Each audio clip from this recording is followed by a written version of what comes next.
Well, since I got overwhelmingly positive feedback from yesterday's taking a walk review, I figured we'd do that again today. And what are we talking about today? It's actually one that I've been meaning to review for quite a while. I only have a decant. Eventually I'll have a bottle. We're talking about Parfums de Marly, Herod. Stay tuned.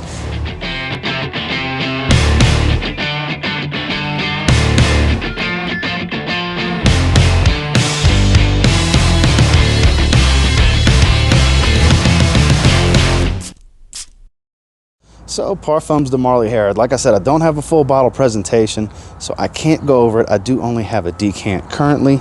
It's one that I wear sporadically. I don't wear it all the time. I do forget that I have this decant sometimes, but I have worn it a handful of times. I've worn it twice recently. I feel like it's a good time to go over it. So, let's get into this scent. So, in regards to the scent, I'll put the release year here, classification there. We'll go ahead and put the notes right here.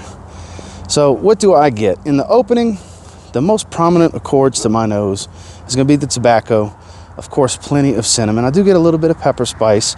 It's not just dominated completely by cinnamon, not yet anyways, in the opening. And I do get a lot of the incense. The incense I find to be more of a supportive player, but very detectable.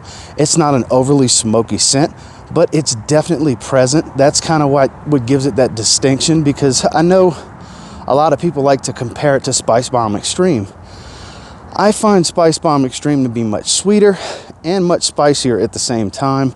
Does not have that smoky aspect that Herod tends to have, which, like I said, it's not for a long time. It's more of a supportive player that I get for the first few hours, not the entire life of the fragrance. Once it starts to dry and get into that transitional phase, the cinnamon comes out. That's when it really gets dominant with cinnamon on my skin, and the vanilla comes up quite a bit more. That's where the sweetness prominently comes from, and I mean prominent too. It's quite a vanilla heavy sweetness without being too creamy, because the spice is there throughout. I do get a little bit of woods. It's not really where I can distinguish that it's cedar, but I do know that it's cedar, and I get a little bit of labdanum kind of giving off a leathery quality. It's not overly done, but it's definitely there. The scent on this one is very, very well done. It's a beautiful fragrance. It's not the absolute most natural smelling fragrance for it being Parfums de Marly, but it's very pleasing, very wearable. And for that, I'm gonna give the scent an 8.5 out of 10. Now, longevity. I have seen a lot of people complain about it getting reformulated.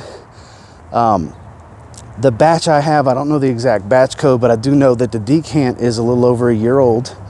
And I'm not sure the age of the bottle that it came from, or like I said, which batch code. But I do get about 9 hours, even kind of bordering into that 10-hour range, but really 9 hours until it fades into a faint skin scent off of my skin. Is it what you would expect from Parfums de Marly, especially for a darker scent? No, it's not. It doesn't perform as well as you would want it to, or maybe as well as it used to, but it does surpass the 8-hour mark. So for me, that's a-okay. In the 9-hour range, that's going to be another 8.5 out of 10.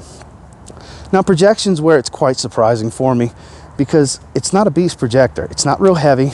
It's very pronounced in the first hour and a half to 2 hours. Then it starts to sit pretty close to the skin with a mild to moderate scent trail, where people got to get within a few feet and be downwind or in a well-circulated area to smell you. Hold on for a second. This truck's going to be quite loud. All right, and here we go.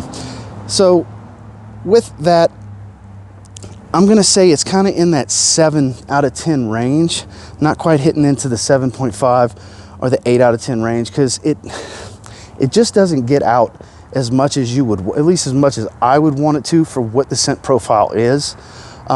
It's not a sitting close to the skin for you scent, but at the same time, it's far from a moderate to moderate heavy projector. It's more in that moderate low range after the first hour and a half. So like I said, 7 out of 10. Overall, Parfums de Marly Herod, in my opinion, absolutely an 8 out of 10 fragrance. So that's my thoughts and feelings on Parfums de Marly Herod. How do you guys feel about it? Let me know down in the comments, because until next time, do me a real quick favor, go ahead and like, comment, subscribe. Do appreciate all the feedback. I love hearing from you guys. Like I said, how many of you enjoy Herod thoroughly? I'm quite a fan. I'm going to say it's absolutely full bottle worthy. it's one that I procrastinated getting because I got to run through this decant before I go ahead and commit to a full bottle, because it's not something that I reach for all the time. But I do think it's actually a very, very good fragrance. One of the better options from Parfums de Marly, especially if you're just starting to dive into the house. It's a great way to go if you like tobacco fragrances. And until next time, I will say, if you get your hands on Harrod and give it a spray now, you might end up thanking me later. Have a good one, guys.